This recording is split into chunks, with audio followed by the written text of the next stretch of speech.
Welcome dear रॉकर्ट्स, कैसे हैं आप सभी। आज हम और आप देखने जा रहे हैं मॉन्स्टर सीरीज का पार्ट 11। अगर आपने पिछले पार्ट्स को नहीं देखा है तो क्या कर रहे हैं भाई लोग, जल्दी से डिस्क्रिप्शन में जाकर देख लीजिए, तभी आपको स्टोरी का मजा आएगा पूरा। तो आपको याद होगा कि पिछले पार्ट के एंड में हमने देखा कि ली ने बॉबी को कैमरे पर देख लिया था कि वो जिना का जिक्र कर रहा है। तो ली ने क्या किया, तुरंत जिना को वार्न कर दिया कि जान बचाकर वहाँ से भागो, वहाँ पर मौत है। एंड पार्ट 11 की शुरुआत में जिना एंड्रयू को भी बता देती है कि भाई यहाँ हमारी जान को खतरा है। वो तुरंत दोस्तों कमरे का दरवाजा लॉक कर लेते हैं। एंड्रयू वहाँ पर एक खिड़की देखता है, बाहर डॉक्टर दरवाजा पीटने लगता है, पर दरवाजा लॉक देखकर वो स्पेयर की से उसको खोल देता है, पर कमरे में कोई नहीं होता। डॉक्टर अब गेट के गार्ड्स को अलर्ट करने के लिए कहता है, और तब तक ये लोग गेट का सिक्योरिटी चेक क्लियर करके निकल जाते हैं। तब जाकर गार्ड्स को इंस्ट्रक्शन मिलता है कि उन्हें मत छोड़ना, पर वो तो जा चुके थे दोस्तों। यहाँ जीना चैन की सांस लेती है कि चलो अच्छा हुआ बच गए। अब हॉस्पिटल में डॉक्टर उनका पीछा करने की सोचता है, लेकिन लगता है एंड्रयू ने उसकी कार का टायर पंचर कर दिया था। वो दूसरी कार लेने के लिए कहता है, और यहाँ रास्ते में इनकी गाड़ी का पेट्रोल खत्म हो जाता है, तो वो पेट्रोल स्टेशन में जाते हैं। तब वो डिक्की खोलते हैं तो अंदर वो विटनेस होता है, मतलब इन्होंने उसको बचा लिया था। Very good. वो कहते हैं मुझे बाथरूम जाना है प्लीज, और तुरंत वो बाथरूम की ओर भागता है दोस्तों। इसी बीच वहाँ पर बॉबी आ जाता है और फोन पर डॉक्टर पर चिल्लाता है कि तुमने उसको जाने कैसे दिया, और वो लोग किस रास्ते से गए हैं, मैं उसी रोड पर हूँ, जल्दी बताओ। इस तरह दोस्तों वो जोर से बातें कर रहा होता है कि तभी विटनेस बाथरूम से बाहर निकलता है। बॉबी उसको देख लेता है और फोन पर कहता है कि फिक्र मत करो, मैंने उसको देख लिया है। विटनेस यहाँ से डर कर भागता है और एक गाड़ी के नीचे आकर वहीं पर मर जाता है। और अब बॉबी जिना और एंड्रयू को भी नहीं छोड़ता और कहता है कि तुम लोग इसके लॉयर्स हो ना, तुमसे भी मुझे पूछताछ करनी है। एंड्रयू कहता है देखिए मुझे कॉल करना है अभी। बॉबी हंस देता है कि वाह, तुम जिसे चाहो कॉल कर लो बेटा, मेरा कोई कुछ नहीं बिगाड़ सकता। पर दोस्तों जब एंड्रयू जेजे का नाम लेकर बात करता है तो बॉबी चौंक जाता है कि तुम्हें जेजे ने भेजा था। अब अगली सीन में बॉबी, नाथन, जेजे और उसका बॉडीगार्ड बैठे होते हैं। बॉबी जेजे से पूछता है कि तुमने उन दोनों को हॉस्पिटल क्यों भेजा, बताओ ऐसा क्या था जो तुम विटनेस से जानना चाहते थे। जेजे कहता है कि असल में मुझे तुम पर शक है। उस विटनेस ने केन्या के पति को डोडो ग्रुप के लैब में हो रहे लीकेज और T9 के खतरों के बारे में बहुत कुछ बताया था, जिसे केन्या के पति ने अपने फोन पर रिकॉर्ड किया था। मुझे ये जानना है कि फिलहाल वो मोबाइल कहाँ पर है। बॉबी दोस्तों चौंक जाता है कि इसे कैसे पता चला उस मोबाइल के बारे में जिसे मैंने अपने सीक्रेट सेफ में रखा हुआ है। जेजे बताता है कि जब मेरे एजेंट्स उस मोबाइल का पता लगाने में लगे हुए थे तो उन्हें पता चला कि उस विटनेस को जान से मारने की तुम कोशिश कर रहे हो, इसलिए मुझे तुम पर शक हो गया और मैंने उन दोनों को तुम्हारी असलियत का पता लगाने के लिए भेजा था। बॉबी की दोस्तों यहाँ पर बोलती बंद हो जाती है। फिर वो नाथन से कहता है कि मैंने ये सब आपकी भलाई के लिए किया था। एंड फिर वो जेजे पर भड़क जाता है कि तुमने मेरे काम में दखल देने का सोचा भी कैसे, तुम्हें कोई हक नहीं है इसका। कहकर वो गुस्से में अपने दांत पीसकर बाथरूम चला जाता है दोस्तों। नाथन कहता है तुम बॉबी पर शक मत करो, वो कई सालों से मेरे साथ काम कर रहा है। एंड दोस्तों तब जेजे अपने बॉडीगार्ड को एक नजर देखता है और वो इशारा समझकर उठकर बाथरूम जाता है और बॉबी को घूरने लगता है। फिर क्या था, उसको देखकर बॉबी उस पर हमला करने की कोशिश करता है, लेकिन बॉडीगार्ड उसकी ऐसी धुलाई करता है कि क्या बताएं, और कहता है मैंने पहले क्रिमिनल स्क्वाड में काम किया है बेटा, और मैं तुम जैसे हजारों गैंगस्टर्स को ठिकाने लगाने में माहिर हूँ समझे। अगर आइंदा जेजे के सामने एक भी शब्द कहा तो वहीं पर खत्म कर दूंगा। दूसरी ओर एंड्रयू और जिना कैफे में बैठे होते हैं। तब ली कॉल करता है और पूछता है तुम ठीक तो हो ना। जिना कहती है हाँ मैं ठीक हूँ, वैसे तुम्हें मेरी इतनी फिक्र क्यों है। ली कहता है वो कुछ नहीं है, तुमने मुझसे उधार लिया है ना, और अगर तुम वो उधार दिए बिना ही वापस ऊपर चली गई स्वर्ग में तो फिर मेरे पैसे कौन लौटाएगा। दोस्तों जिना भी कहती है चुपचाप फोन रख ले, और कॉल काट देती है। एंड्रयू पूछता है एक बात बताओ, क्या तुम्हें ली ने बताया था कि हॉस्पिटल में तुम्हारी जान को खतरा है। जिना कहती है हाँ। एंड्रयू को दोस्तों यहाँ पर शक हो जाता है कि ली को कैसे पता चला होगा। एंड जब वो जेजे को ये बात बताता है तो वो भी चौंक जाता है कि ली को कैसे पता चला। पर तब उसे बॉबी की याद आ जाती है कि कोई उसके ऑफिस में घुसा और उसके आदमियों ने उस आदमी के पेट में चाकू घोंप दिया था। कहीं वो ली तो नहीं था, और अगर वो ली था तो वो बॉबी की जासूसी क्यों कर रहा था। तब दोस्तों वो एंड्रयू से कहता है कि कल तुम ऑफिस में जाकर चेक करो कि ली के शरीर में कहीं कोई घाव है या नहीं। दूसरी ओर दोस्तों जिना बहुत ही दुखी होती है क्योंकि वो जान गई है कि केन्या की बात बिल्कुल सच थी, पर वो केन्या की मदद नहीं कर पा रही है। अगर वो केन्या का साथ देगी तो डोडो ग्रुप के खिलाफ जाना पड़ेगा उसे, और फिर उसे नौकरी से निकाल दिया जाएगा, जो कि वो नहीं चाहती। कितनी मुश्किलों के बाद तो उसे नौकरी मिली है, इसलिए वो खोना नहीं चाहती उसे। तो वो केन्या के फोन पर विटनेस का जो कॉल आया था ना, उसे डिलीट करके केन्या को उसका फोन लौटा देती है और कहती है कि ये नीचे पड़ा हुआ था तो मैंने सोचा लौटा दूं तुमको। दोस्तों जिना ली को कॉल करती है कि मेरा जी अच्छा नहीं है, प्लीज मुझे ड्रिंक खरीद कर दो ना। ली भी उसको एक बार में ले जाकर ड्रिंक खरीद कर देता है। जिना दोस्तों यहाँ पर बहुत इमोशनल होकर कहती है कि हम लाइफ में कभी सच का साथ नहीं दे सकते क्या, सच कहना इतना महंगा क्यों साबित होता है। लेकिन तो कुछ समझ में नहीं आता कि ये किस चीज के बारे में बात कर रही है। वो जिना को शांत कराना चाहता है, लेकिन जिना तो नशे में होती है और ली के कंधे पर सर रख लेती है। ली उसे घर छोड़ने के लिए उसे लेकर निकल रहा होता है कि तब वहाँ पर एंड्रयू आता है। वो कहता है कि जिना को मैं ले जाऊंगा। ली कहता है इसे ड्रिंक मैंने पिलाया था, घर भी मैं ही छोड़ूंगा, समझे। फिर क्या था दोस्तों, दोनों की लड़ाई शुरू हो जाती है। इसी बीच वो जिना को छोड़ देते हैं और बेचारी नीचे गिर जाती है। एंड वक्त पर जिना का फ्रेंड जो कि पुलिस में है वो आता है और दोनों को खूब डांट लगाता है कि अच्छा हुआ जिना ने मुझे मैसेज किया था, वरना तुम लोग तो उसको यही मरने के लिए छोड़ देते। कहकर दोस्तों वो जिना को लेकर जाता है। अब एंड्रयू ली से पूछता है कि चलो थोड़ी ड्रिंक करते हैं। ड्रिंक करते हैं? मैं तुम्हारे साथ क्यों ड्रिंक करने लग गया भाई। ये कहकर नी निकल ही रहा होता है कि एंड्रयू उसका हाथ पकड़ लेता है और तभी ली का घाव दुखने लगता है और वो पेट पर हाथ रखकर कहता है कि छोड़ो, मुझे जाना है। बस दोस्तों यहीं पर एंड्रयू को ली पर शक हो जाता है कि ली ही वो आदमी है जो बॉबी के ऑफिस में घुसा था। अब ली की टीम का एक लड़का जिसका नाम ग्रे है वो ली से पूछता है क्या तुम और रोशी डेटिंग कर रहे हो। ली कहता अरे पागल है क्या, हमारे बीच ऐसा कुछ नहीं है। वैसे ये सब कुछ पूछ क्यों रहे हो तुम, कहीं तुम्हारी नजर रोशी पर तो नहीं है। वो शर्मा कर कहता है हाँ मैं रोशी से प्यार करने लगा हूँ। ली कहता है शाबाश, तुम फिक्र मत करो, मैं लवर्स को मिलाने के मामले में बिल्कुल एक्सपर्ट हूँ और मैं तुम्हारी मदद जरूर करूंगा। अचानक दोस्तों शेरिल आकर ली के ऊपर कॉफी गिरा देती है। फिर उसे साफ करने के बहाने ली का शर्ट उतार कर देख लेती है कि ली के पेट में बैंडेज बंधा हुआ है। असल में उसने जानबूझकर ऐसा किया था क्योंकि दोस्तों एंड्रयू ने उसे भेजा था यही चेक करने के लिए कि ली के पेट में चेक करो कि वहाँ पर कोई घाव है या फिर नहीं। वो वैसे भी श्योर था लेकिन और श्योर करना चाहता था। तब दोस्तों वो एंड्रयू को बता देती है कि हाँ उसके पेट में चोट है। एंड वो तुरंत जेजे को कॉल कर देता है कि बॉबी के ऑफिस में जो घुसा था वो ली ही था 100%। दूसरी ओर जेजे के बॉडीगार्ड ने भी ली के बारे में पूछताछ की थी जिसमें उसे पता चला था कि ली बॉबी के क्लब में बारटेंडर का काम कर रहा है, शायद ये उसका कोई सीक्रेट मिशन है। बॉडीगार्ड तो दोस्तों ये भी कहता है कि सर ली बहुत ही अक्लमंद लगता है, हमें उसे अपने गैंग में शामिल कर लेना चाहिए, क्या लगता है आपको, बहुत फायदा होगा हमें। पर जेजे कहता है कि देखो बहुत ज्यादा अक्लमंद लोगों को हमेशा अपने से दूर रखना ही बेहतर है। वैसे ये जरूर पता लगाना पड़ेगा कि वो बॉबी की जासूसी कर क्यों रहा है। यहाँ से दोस्तों नेल को दिखाते हैं जो किमी को बताता है बेटा तुम्हारे खिलाफ जो अपोजिशन का आदमी खड़ा हो रहा है वो बहुत पावरफुल लगता है, पर वो इंडिपेंडेंट कैंडिडेट है इसलिए हम उसको पैसे देकर आसानी से खरीद पाएंगे। पर किमी कहती है पापा ये तो गलत बात है ना। नेल हंसता है कि पॉलिटिक्स में कुछ भी गलत नहीं होता बेटा, और पॉलिटिक्स में सबसे इम्पोर्टेंट भूमिका तो पैसा ही निभाता है। अब दोस्तों वो उस अपोजिशन कैंडिडेट को घर पर बुलाता है और कहता है मैंने सुना है आप पर बहुत ज्यादा कर्ज है, क्या बात है, ऐसा क्यों किया आपने? अगर आप अपना नॉमिनेशन वापस लेकर मेरी बेटी को सपोर्ट करेंगे तो समझिए आपका कर्ज कुछ है ही नहीं, मैं आपको इतनी बड़ी रकम दूंगा कि आप सोच भी नहीं सकते। पर दोस्तों वो एक नेक इंसान मालूम होता है और कहता है मुझे आप पैसों से खरीद नहीं सकते, याद रखना। लेकिन जब नेल रकम बताता है तो बस उसका मुंह खुला का खुला रह जाता है, उसकी नेकी खत्म। दोस्तों नेल कहता है थोड़ा टाइम लेकर जरा सोच कर बताइए। पैनी भी दोस्तों वहाँ पर होती है और वो सारी चीजें सुन रही थी। एंड जब वो ली को ये सारी चीजें बताती है ना तो वो शॉक हो जाता है कि नील के पास इतनी बड़ी रकम कहाँ से आई। अब पैनी पूछती है ये तुम बन ठन कर कहाँ जा रहे हो? ली कहता है काम पे जा रहा हूँ। और कहाँ? पैनी पूछती है काम पे? तुम्हें उस क्लब में नौकरी मिली कैसे? ली कहता है सब रोशी का कमाल है, मैंने उसे अंडरस्टिमेट किया था पर वो तो बहुत ही काबिल और हिम्मत वाली निकली। यहाँ फ्लैशबैक में दिखाते हैं कि जब रोशी उस क्लब में काम कर रही थी तो एक क्लाइंट ने दूसरी लड़की को टॉर्चर किया था और कहा था कि कहाँ है बॉबी, बुलाओ उसे। रोशी ने उससे कहा कि चुपचाप उस लड़की को जाने दो। क्लाइंट कहता है कि ठीक है इसे छोड़ देता हूँ पर तुम्हारा बुरा हाल करने वाला हूँ मैं। पर दोस्तों इससे पहले कि वो आगे बढ़े रोशी ने उसे उठाकर जमीन पर पटका और उसे गला दबाते हुए कहा कि आइंदा किसी लड़की पर हाथ मत उठाना वरना हाथ तोड़ दूंगी। बस दोस्तों उसे उस समय देखकर बॉबी बिल्कुल इम्प्रेस हो गया था।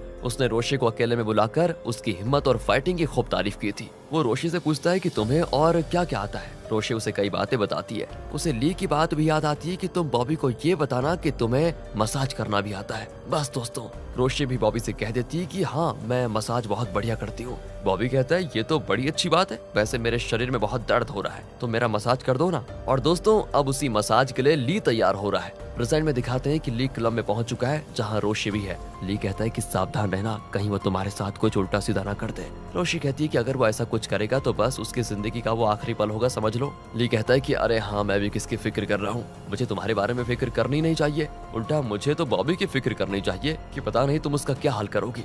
जरा संभल कर मसाज करना बेचारे का, उसका हाथ पैर मत तोड़ देना, ऑल द बेस्ट कहकर दोस्तों वो रोशी को अंदर भेज देता है। रोशी भी बॉबी का मसाज शुरू करती है और पूछती है कि मसाज के टाइम पर ड्रिंक करेंगे तो आराम मिलेगा आपको। वो भी हाँ कर देता है और ड्रिंक्स लेकर आता है ली। ग्लास में कोई पाउडर डालकर वो ड्रिंक सर्व करता है जिसे बॉबी पी जाता है। दोस्तों कुछ देर में हो जाता है वो फ्लैट। तब ली एक इंजेक्शन निकालता है और रोशी को बताता है कि ये टूथ सिरम है, असल में जब मैं माइकल के पास फंस गया था तो उसने मुझे यही लगाया था। इस इंजेक्शन से नींद में भी आदमी सच उगल देता है। लेकिन दोस्तों तभी बॉबी के आदमी दरवाजा नॉक करते हैं कि बॉस आपसे मिलने के लिए कोई आया है, जल्दी आइए। ली रोशी को इंजेक्शन देकर कहता है कि बॉबी को तुम इंजेक्शन लगाओ, इन गधों को मैं संभाल लूंगा। कहकर वो बाहर आता है और उनसे कहता है कि तुम्हें पता नहीं है क्या, बॉस इस वक्त रासलीला में बिजी है, उन्हें डिस्टर्ब करना ठीक नहीं होगा। गुंडे भी दोस्तों शर्माने लगते हैं कि ये बॉस भी ना हमेशा लगता है रासलीला में ही लगे रहेंगे। इसी बीच जेजे को दिखाते हैं जो एसपीडी टीम के 2 मेंबर्स को लेकर इसी बिल्डिंग में आ जाता है। उनमें से एक ग्रे भी होता है दोस्तों, जिसने रोशी को प्रपोज करने में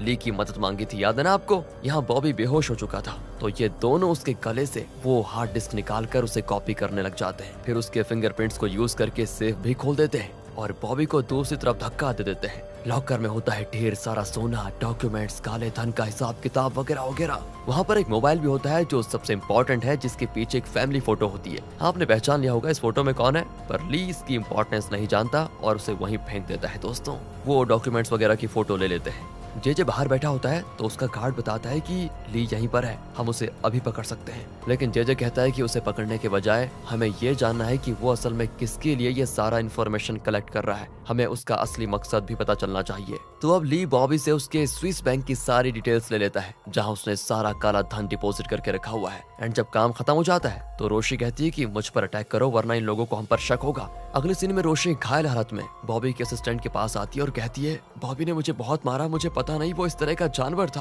और मैं यहाँ पर कभी काम नहीं करूंगी। ली भी दोस्तों अपने हिस्से की एक्टिंग करता है कि मुझे भी नहीं पता था कि बॉबी इतना घटिया आदमी है जो एक औरत को इतना टॉर्चर कर सकता है, वो सोचिए किसी के साथ भी कुछ भी कर सकता है, मैं यहाँ काम नहीं करूंगा। इस तरह भरपूर परफॉर्मेंस देकर दोनों वहां से बच निकलते हैं दोस्तों। एंड जब बॉबी को होश आता है उसके कुछ समझ में नहीं आता कि यहाँ पर क्या हुआ था। उसका एक आदमी कहता है कि बॉस नशे में आपने उस लड़की के साथ बहुत ही बुरा किया था, वो बेचारी काम छोड़कर चली गई। बॉबी दंग रह जाता है कि मैंने ऐसा क्या किया। अचानक वो अपने गले की माला को चेक करता है, पेन ड्राइव वहीं होता है वैसे। फिर वो लॉकर को भी चेक करता है तो सब पैसा वैसा का वैसा होता है। तब जाकर उसे चैन आता है कि चलो सब कुछ सेफ है। यहाँ जेजे ली की गाड़ी को फॉलो कर रहा होता है, पर ली पहले से जान चुका था कि जेजे उसे फॉलो कर रहा है। असल में दोस्तों जो ये ग्रे है ना, जो जेजे के साथ आया था, उसने ली को मैसेज किया था कि जेजे तुम्हारा पीछा करने वाला है। तो अब ली अपनी गाड़ी को सीधे जेजे के घर की ओर लेकर जाता है। जेजे हैरान है कि ये मेरे घर में क्यों जा रहा है। घर के पास जाकर ली जेजे को कॉल करता है तो जेजे भी वहां पहुंचकर कहता है कि मुझे कॉल क्यों किया तुमने, और वो भी मेरे घर में आकर। ली कहता है मुझे आपको एक इम्पोर्टेंट इन्फॉर्मेशन देनी है। बॉबी के पास जो काला धन है ना, उन सबकी डिटेल्स इस पेन ड्राइव में है और उसमें नाथन का काला धन भी शामिल है। जेजे पूछता है वो सब कुछ तो ठीक है, पर ये तुम मुझे क्यों दे रहे हो, तुम तो मोजो को लिए काम करते हो। ली कहता है कि जब मैं बॉबी की जासूसी कर रहा था तो मुझे डोडो ग्रुप के बारे में भी कई बातें पता चली। ये डिटेल्स इतनी सेंसिटिव है कि शायद मोजो इसे ठीक से हैंडल ना कर पाए, इसलिए मैं आपको दे रहा हूँ। आप तो डायरेक्टर हैं, इस कंपनी का भला बुरा अच्छे से जानते हैं और आपके लिए मेरी वफादारी को साबित करने का इससे अच्छा मौका फिर कभी नहीं मिलेगा मुझे, इसलिए मैंने इसे आपको सौंपने का फैसला किया। ली ईमानदारी का इतना बड़ा ड्रामा करेगा दोस्तों, ये तो मैंने एक्सपेक्ट भी नहीं किया था। जेजे की तो धड़कन ही रुक जाती है कि ये लड़का तो मेरी कितनी इज्जत करता है और मैं तो यूं ही इस पर शक कर बैठा। वो सारी इन्फॉर्मेशन लेकर ली को अपने घर के अंदर लेकर जाता है और उसे कीमती वॉच भी गिफ्ट करता है। दूसरी ओर दोस्तों ली ने ग्रे की मदद करने का प्रॉमिस तो किया था, तो वो उसे एक बार में बुला देता है जहाँ रोशी होती है। ग्रे रोशी को अपने दिल की बात बताना चाहता है लेकिन बहुत पी लेता है और उसी पर गिर जाता है। रोशी फिर उसे उठाकर बाहर लेकर आती है और खूब डांटती है कि तुम्हारी जितनी कैपेसिटी है उतना पिया करो, समझे। पर वो रोशी की तारीफ करता है कि तुम कितनी स्ट्रांग हो, मुझको उठा लिया तुमने। यहाँ से चेयरमैन को दिखाते हैं जो अपने परिवार के साथ डिनर कर रहा है। चेयरमैन की वाइफ ना पता नहीं क्यों इतनी परेशान है। नाथन पूछता है कि माँ आप इतनी टेंशन में क्यों हैं? उसकी माँ डायरेक्टली अपने पति से पूछ लेती है कि सच बताइए, आपकी टेबल पर शैलोमी की फोटोज और आईडी क्या कर रही है? क्या आप अभी भी उसके ख्यालों में खोए हुए हैं? मैंने सुना है कि आपका एक नाजायज बेटा भी है। चेयरमैन कहता है हाँ है, तो उसमें क्या है, तुम्ही ने तो शैलोमी को यहाँ से धक्के देकर निकाल दिया था और ये सारी चीजें तुम्हारी वजह से हुई है। ये सुनकर तो सिंडी और नाथन चौंक जाते हैं कि हमारे पापा का अफेयर भी है और उसका दूसरा बेटा भी है। तब चेयरमैन की वाइफ कहती है कि जब से मैंने आपसे शादी की है ना, तब से मैं अकेलेपन में जी रही हूँ, पता है आपको? क्या आपने मेरे और मेरे बच्चों के साथ कभी ठीक से 2 पल बिताए हैं? जवाब में चेयरमैन चिल्लाता है कि लाइफ में तुमसे शादी करके मैंने सबसे बड़ी गलती की। ये कहकर दोस्तों वो चला जाता है। अब पीए उसके ऑफिस में जाकर कहता है कि ये आपने क्या कह दिया सर, मैडम नहीं होती तो आपका परिवार नहीं होता। चेयरमैन कहता है देखो मैं रोज के इन तानों से तंग आ चुका हूँ, मुझे अपने बेटे को ढूंढना है बस। वो नाजायज ही सही पर है तो मेरा बेटा, तुम जल्दी उसका पता लगाओ। अब पीए मोजो से मिलता है और पूछता है कि चेयरमैन के बेटे के बारे में तुम्हारी पूछताछ कहाँ तक पहुंची है, कुछ पता चला है क्या? मोजो बताता है कि मैंने अमेरिका में अपने आदमियों के जरिए उसका पता लगाने की कोशिश की है पर वहाँ उसके सारे रिकॉर्ड्स डिलीट किए जा चुके हैं, इसलिए मैं अपनी दूसरी टीम को वहाँ भेजकर फिर से इन्वेस्टिगेट करवाऊंगा, देखते हैं क्या होता है। लेकिन हाँ, इसके बदले में आपको मेरी मदद करनी होगी। डोडो ग्रुप में मेरी कोई इज्जत नहीं करता, सब जेजे के कहने से चलता है, इसलिए मुझे ऐसी पोजीशन चाहिए जिससे मैं चेयरमैन के करीब आ जाऊं, उनका विश्वास जीत पाऊं। आप मुझे बस अपना असिस्टेंट बना लीजिए। दूसरी ओर दोस्तों, जिना और एंड्रयू उसी हॉस्पिटल में वॉलंटियर का काम कर रहे होते हैं। तब पुलिस आकर केन्या को अरेस्ट कर लेती है। वो कहते हैं कि T9 लीकेज में तुम्हारा भी हाथ है। एंड अब वो चौंक जाती है कि ये कैसे हो सकता है, मैं तो उसके खिलाफ लड़ रही हूँ। नहीं नहीं नहीं दोस्तों, यहाँ साफ पता चलता है कि ये भी नाथन की एक साजिश है केन्या को फंसाने की। जिना उनको पूछती है कि ऐसे कैसे आप इनको अरेस्ट कर पाएंगे, अरेस्ट वारंट है क्या? पुलिस वारंट दिखाती है तो जिना भी कुछ नहीं कर पाती। वो केन्या से कहती है ठीक है आप फिक्र मत कीजिए, मैं जल्दी लॉयर लेकर पुलिस स्टेशन पहुंच जाऊंगी। पर दोस्तों एंड्रयू उसको रोक लेता है कि अगर सोचो तुमने डोडो ग्रुप के खिलाफ कुछ किया तो नौकरी से हाथ धोना पड़ जाएगा। जिना एकदम बेबस होकर रोने लग जाती है कि मैं कहाँ फंस गई। पर केन्या की अरेस्ट की खबर सुनकर नाथन बड़ा खुश होता है भाई। और जब जेजे अपने ऑफिस आता है तो एंड्रयू आराम से वहाँ पर बैठा होता है। वो जेजे से कहता है कि अब तो हमारे पास नाथन के खिलाफ काफी एविडेंस है, फिर उसे हटाकर मुझे उसकी जगह पर बैठाने की देरी किस बात की है? जेजे कहता है कि अरे सब्र करो, अब की बार नाथन को ऐसा मारेंगे कि वो कभी उठ नहीं पाएगा, फिर तुम अपने पिता के लाडले बन जाओगे। टीवी पर दोस्तों केन्या के अरेस्ट की खबरें आ रही होती है। उसमें केन्या को देखकर ली तुरंत रियलाइज करता है कि बॉबी के सेफ में उसने जो मोबाइल देखा था उस पर इसकी फोटो लगी हुई थी। वो सोच में पड़ जाता है कि केन्या का मोबाइल बॉबी के पास कैसे आया और उसे वो लॉकर में क्यों रखता है, क्या बात है, जरूर उस फोन में कोई राज है। दोस्तों राज तो है लेकिन ये बात अभी तक ली को नहीं पता थी और ली ने एक अच्छा मौका गवा दिया क्योंकि उसने लॉकर खोला भी था, उसमें मोबाइल भी देखा था। अगर वो मोबाइल ले लेता तो सारा राज उसी वक्त खुल जाता, पर अगर वो मोबाइल उठा लाता तो फिर ली फंस भी जाता क्योंकि बॉबी देख लेता कि लॉकर से मोबाइल मिसिंग है। अब ली पैनी से कहता है कि उस मोबाइल के पीछे जो फोटो थी ना उसमें एक छोटी बच्ची भी थी, हमें उसका पता लगाना होगा। यहाँ से दोस्तों उस हॉस्पिटल को दिखाते हैं जहाँ पर जिना का भाई है। पैनी ने अपने असिस्टेंट को वहाँ भेजा होता है ताकि वो जिना की असलियत का पता लगा पाए। असल में जिना ने अपना नाम बदलकर डोडो ग्रुप ज्वाइन किया था, उसने अपने भाई का नाम भी कुछ और ही बताया था। तो बस पैनी कंफर्म करना चाहती है कि क्या ये उसी जिना का भाई है जो दोस्तों स्टार्टिंग में ली के घर पर नौकर थी। याद है ना आपको कि भूल गए पहला एपिसोड। अब पैनी का असिस्टेंट जिना के भाई के बेड के पास पहुंच जाता है तो वहाँ कोई और ही नाम लिखा होता है, पर असिस्टेंट उसका असली नाम पुकारता है तो वो कहता है हाँ ये मैं ही हूँ, बोले क्या चाहिए आपको। असिस्टेंट को यकीन हो जाता है कि ये जिना का भाई है और इसकी बहन जो डोडो ग्रुप में काम कर रही है वो वही जिना है जो कई साल पहले ली के घर में काम करती थी। दूसरी ओर जिना को दिखाते हैं जो दूसरे हॉस्पिटल में है जहाँ केन्या की बेटी का ट्रीटमेंट चल रहा है। वो बच्ची बहुत दुखी होती है कि मेरी मम्मी को अरेस्ट क्यों किया गया, उन्होंने कोई गलती नहीं की है। जिना उसे दिलासा देती है कि बेटी मम्मी को वो जल्दी छोड़ देंगे, तुम डरो मत। इतने में दोस्तों ली वहाँ पर आ जाता है। जिना पूछती है तुम यहाँ पर क्या कर रहे हो? वो कहता है कि वो तो मैं बाद में बताऊंगा, पर तुम यहाँ पर क्या कर रही हो? दोस्तों बाहर पैनी खड़ी होती है और तब उसका असिस्टेंट उसे कॉल करके बताता है कि इस हॉस्पिटल में जो लड़का है वो जिना का भाई है, मतलब वो असल में जिना ही है जिसको ली ढूंढ रहा है। दोस्तों आपको तो पता है ना, ली को नहीं पता कि ये वही जिना है जो मेरे ऑफिस में काम करती थी। इतने में ली और जिना बाहर आ जाते हैं और जिना को देखकर पैनी शॉक। ली पूछता है तुम इसे इतना घूर क्यों रही हो? जिना के भी कुछ समझ में नहीं आता। और यहाँ पर होता है पार्ट 11 का दी एंड। इंतजार कीजिए पार्ट 11 का, और आगे के पार्ट्स देखना चाहते हैं तो सीरीज की वीडियो को लाइक एंड चैनल को सब्सक्राइब कर दीजिए। मिलते हैं आपसे अगली वीडियो में, ध्यान रखेगा अपना and finally thanks for watching.